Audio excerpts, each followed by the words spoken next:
ji dema ku Partiya Yekîtiya Demokratîk PYD da saladariya Rojavayê Kurdistanê ji rejîma Esed wergirtiye û heta weke îro jî behaneyan ji bo welatên dagîrkerên Kurdistanê duruzt dike da ku êrişî ser navçeyên Kurdî li Rojavayê Kurdistanê bikin. Herî dawî jî PYD behaneyê ji bo rejîma Esed duruzt dike da ku rejîma Esed êrişî navçeyên Kurdî li Rojhilatê Çemê Feratê bike. Dema ku Tirkiye gefa êrîşkirinê li ser navçeyên Kurdî li Rojavayê Kurdistanê dêkirû be taybetî bajarê Efrîna Rojavayê Kurdistanê.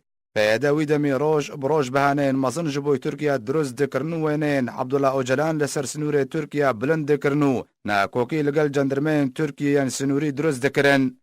هەروەها بەرپرسیارên قندیلê jî behane duruzt dikirin û digotin ku ew ê Enqera wêran bikin û hikûmeta Tirkiye birûxênin bê ku yek gotina xwe bixine warê cehbicehkirinê de.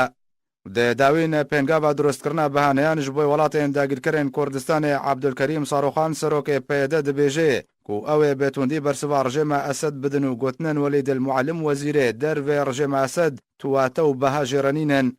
هەروەها سەرۆخان بەردەوامی بە دروستکردنا بەهانەیاندا و گوت و دە دەما نەهادا بە دەهان هەزار چەکدارین وان هەنەدا و ڕوبڕووی ڕژێمە ئەسەد ببن و نابێ ڕژێمە ئەسەد گەفا کۆنتڕۆلکردنا ناوچەیان دەبن دەستێ پێدە دەبکێ.